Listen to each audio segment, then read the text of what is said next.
कि आप कोई भी टेंस ज़्यादा डिफिकल्ट नहीं होता है जब हम सिचुएशनल इंग्लिश की तरफ भागते हैं। सिचुएशनल इंग्लिश की तरफ भागोगे तो आपको सारी चीज़ें जल्दी ही समझ आएंगी, क्योंकि spoken.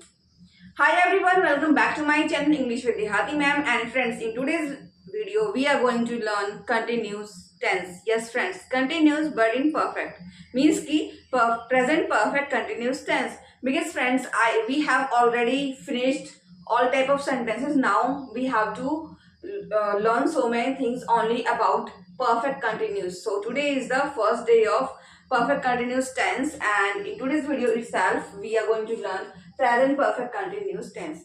Present perfect continuous tense, as it sounds, continuous means ki something, any type of work, okay, is in progress.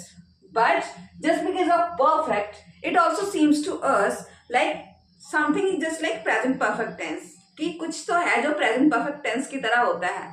ठीक है, तो इसका मतलब ये दोनों का कॉम्बिनेशन है. इसमें हमारे जो रूल्स एंड रेगुलेशन है वो परफेक्ट टेंस वाले भी फॉलो होंगे और साथ ही साथ कंटिन्यूस टेंस वाले भी. जैसे कि फ्रेंड्स, आइए सबसे पहले इसका हम डिफरेंस समझते हैं कि प्रेजेंट कंटिन्यूस टेंस और प्रेजेंट परफेक्ट कंटिन्यूस टेंस का डिफरेंस क्या है. तो जैसा कि आप लोग देख सकते हैं, यहाँ पे दो सेंटेंस लिखे हैं. एक लिखा है मैं 2 घंटे से पढ़ाई कर रही हूँ, एक है मैं पढ़ाई कर रही हूँ. मैं 2 घंटे से पढ़ाई कर रही हूँ, फिर मैं पढ़ाई कर रही हूँ. इसमें आप ये इजिली रिकॉग्नाइज कर लेंगे कि मैं पढ़ाई कर रही हूँ, ये हमारा प्रेजेंट कंटिन्यूस टेंस है. ठीक है, तो इसका मतलब ये जो हमारा है मैं 2 घंटे से पढ़ाई कर रही हूँ, ये हमारा है प्रेजेंट परफेक्ट कंटिन्यूस टेंस. तो इसमें आप ये देखिए दोस्तों, इसमें है क्या कि अब ये प्रेजेंट की बात है. ठीक है, और यहाँ पे मैं कह रही हूं, ठीक है, कि I have been studying for 2 hours. Okay, कि मैं 2 घंटे से पढ़ाई कर रही हूँ. इट मीन्स कि मैंने कोई काम यहाँ पास्ट में शुरू किया, पास्ट में वो काम शुरू किया, 2 घंटे हो गए.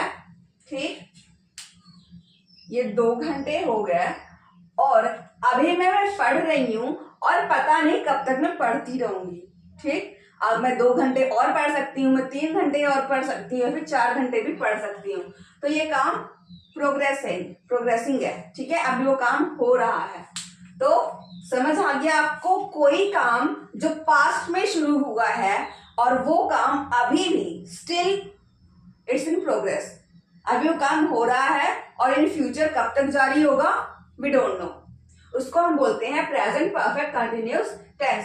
आई होप फ्रेंड्स और कि आपको समझ आ रहा हो. और जैसा कि हमने बुक्स में पढ़ा है कि से रहा हूं, से रही हूं, से रहे हैं, तो वही आप यहाँ पे देख लीजिए कि मैं 2 घंटे से, या क्या आ गया, से पढ़ाई कर रही हूं आ गया. अगर यहाँ पे होता वह 2 घंटे से खेल रहा है, से रहा है, खेल रहा है. वह 4 घंटे से बातें कर रहे हैं. ठीक है, वे 4 घंटे से बातें कर रहे हैं. हम 3 घंटे से हल चला रहे हैं. ठीक, हम 1 महीने से इंग्लिश सीख रहे हैं, हम 1 साल से इंग्लिश सीख रहे हैं. तो ऐसे सेंटेंसेस को बोलते हैं प्रेजेंट परफेक्ट कंटिन्यूस टेंस, जिसमें हम एक वो पर्टिकुलर टाइम शो करते हैं, जिस टाइम से हमने वो काम करना शुरू किया है वो काम अभी भी कंटिन्यूसली हो रहा है. इट मीन्स कि वो काम अभी प्रोग्रेस में है. तो बस इतना ही डिफरेंस है. जब हम प्रेजेंट कंटिन्यूस टेंस की बात करते हैं तो उसमें हम बस ये बताते हैं कि कोई काम हो रहा है, कब से हो रहा है हमें कोई जरूरत नहीं है. पर जब हमें ये बताना हो, किसी को ये कहना हो कि मैं ये काम कर तो रहा हूं पर इतनी देर से कर रहा हूं, ओके, तो हमें वहां पे यूज करना होता है present perfect continuous tense. I hope friends कि आपको ये समझ अब आ चुका हो कि प्रेजेंट परफेक्ट कंटिन्यूस टेंस क्या होते हैं और इसकी पहचान क्या होती है. अब देखा जाए इसमें हेल्पिंग वर्ब्स की अगर बात की जाए, ठीक है, तो इसमें सेम जैसा हमारा परफेक्ट टेंस में लगता था हैज हैव, ठीक है, और उसके साथ V3 लगता था. सेम यहाँ पे हैज हैव और V3 हमारा ये है बीन. तो ऑल इन ऑल अगर कहें तो इसमें हमारा हैज बीन, हैव बीन या फिर वर्ब की 4th फॉर्म लगती है. अब आप सोचोगे वर्ब की 4th फॉर्म कौन सी होती है, तो मैं यहाँ पे आपको बता देती हूँ कि आई वी यू दे जो हमारा सिंगुलर मीन्स प्लूरल नाउन होता है या फिर प्रोनाउन होता है, उसके साथ हमारा लगता है हैव बीन. यहाँ पे लगता है हमारा V4 क्या होता है हमारा वर्ब की फर्स्ट फॉर्म प्लस आईएनजी, मतलब कि जो बेस फॉर्म होती है जब उसमें आईएनजी लगा देते हैं तो वो हमारा बन जाता है वर्ब की 4th फॉर्म. ठीक है। और जैसे ही शी इट या फिर कोई भी सिंगुलर नाउन या फिर प्रोनाउन होगा तो वहां पे हमारा has been plus V4 means के सेम V1 प्लस ING ये लग जाएगा। अब जैसे कि ये है मैं 2 घंटे से पढ़ाई कर रही हूँ, I have been studying for 2 hours। ठीक। अब यहाँ पे दोस्तों ये जो से है ना, यहाँ पे ये आपको दिख रहा होगा, ये जो से है रही हूं तो ये आपका सिंपल सा कंटिन्यूस टेंस है। अब ये से जो जहां पे आ जाता है उसके लिए हम जो एक टाइम पीरियड है उसके लिए हम यूज करते हैं बताने के लिए सिंस या फिर फोर का। सिंस हम उसके लिए शो करते हैं जो एक कोई भी टाइम है, ठीक है, वो है एक पॉइंट ऑफ टाइम है। तो आइए फ्रेंड्स इसके कुछ रूल्स देखते हैं, रेगुलेशंस देखते हैं और अपनी इस क्लास को आगे बढ़ाते हैं। तो अगर आपको समझ आ गया हो तो बहुत अच्छा है, नहीं समझ आया हो तो आप इस वीडियो को फिर से एक बार देखिए, रिवाइंड करके आपको जरूर समझ आ जाएगा कि कंटिन्यूस और परफेक्ट कंटिन्यूस टेंस का डिफरेंस क्या है और इसको किस सिचुएशन में हम यूज करते हैं। ओके दोस्तों, एक बार आप इसका सेंटेंस स्ट्रक्चर देखिए, subject plus has have plus been plus been, okay, plus V की वर्ब की फोर्थ फॉर्म मीन्स की V1 प्लस ING, ऑब्जेक्ट या फिर कुछ भी सेंटेंस के अकॉर्डिंग सिंस और फोर, देन उसके बाद में हम टाइम लगाते हैं। ठीक है, तो जैसे कि हम एक दो सेंटेंसेस बनाते हैं, ठीक है, देखते हैं। जैसे कि वह 4 महीने से इंग्लिश सीख रही है। वह लड़की है तो शी, अब लड़की के साथ, ठीक है, हम सिंगुलर है तो सिंगुलर वर्ब लगाएंगे हैज। शी हैज बिन, सीख रही है मीन्स की लर्न कर रही है, लर्निंग इंग्लिश। कब से? 4 महीने से। वो ड्यूरेशन ऑफ टाइम हमको बता रहा है कि 4 महीने से सीख रही है, तो यहां पे लगा दिया हमने 4 months। ओके, वही हम अगर यहां पे बात करें अगर सिंस की लगाने की तो इसको हम कैसे लिखेंगे? She has been learning English. अब मैं कह दूं दिवाली से, वह दिवाली से इंग्लिश सीख रही है, वह होली से इंग्लिश सीख रही है, ठीक, या न्यू ईयर से सीख रही है। तो सिंस वो पॉइंट ऑफ टाइम है, वो पॉइंट ऑफ टाइम हमें दिया है कि उस दिन से वो सीख रही है। ठीक है, सिंस दिवाली। आप देख सकते हैं सिंस और फोर का जो डिफरेंस है वो बस इतना ही है कि यहाँ पे एक ड्यूरेशन ऑफ टाइम है कि वो 4 महीने से सीख रही है। 4 महीने से, यहाँ पे वो डे नहीं शो किया है कि कौन सा पर्टिकुलर डे है, बट ये शो किया है कि 4 महीने से सीख रही है, वो ड्यूरेशन ऑफ टाइम है। और यहाँ इस केस में क्या है कि सिंस दिवाली, वो दिवाली से सीख रही है। ठीक है, और दिवाली को अभी 7-8 महीने हो गए हैं, 8-9 महीने हो गए हैं। तो हम कह सकते हैं ना कि अगर मुझे कहना तो मैं ये भी कह सकती हूँ कि वो पता है वो 8 महीने से इंग्लिश सीख रही है उस कोचिंग सेंटर से, या फिर हम कह सकते हैं कि वो दिवाली से इंग्लिश सीख रही है। तो अगर हमें वो बताना है तो सिंस हमें यूज करना पड़ेगा। तो आइए दोस्तों मैं आपको थोड़ा सा ये बता दूं कि सिंस और फोर है, ये थोड़ा कंफ्यूजिंग होता है, कहाँ पे सिंस लगाना है कहाँ पे फोर लगाना है, तो उसका थोड़ा सा हम जो डाउट है उसको हम देखते हैं कैसे क्लियर होंगे। ठीक है, और दोस्तों आइए देखते हैं थोड़ा सिंस और फोर का कॉन्सेप्ट हम क्लियर करते हैं कि सिंस हमारा कहाँ लगता है, फोर हमारा कहाँ लगता है। सिंस हमारा देखिए नेम ऑफ द डे, कोई डे का नाम दिया हुआ है कि सिंस मंडे, और मंथ हो, सिंस मंडे हो गया, सिंस ट्यूसडे, सिंस वेंसडे, तो वैसे हो गया। ठीक है, या फिर वो कोई डेट भी दे सकता है, सिंस 24 मार्च।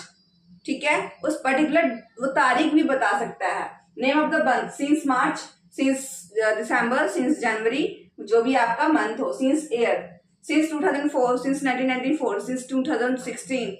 ठीक है, parts of the day, since morning, since evening, since in the afternoon, okay, since dawn, dusk, कुछ भी हो सकता है।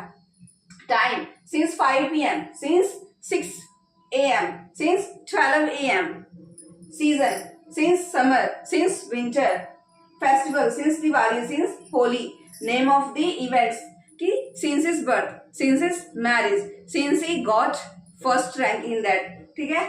और since last Sunday, since last मार्च, since last night, okay, since last नवंबर, वैसे भी जगह हम सिंस का यूज करते हैं।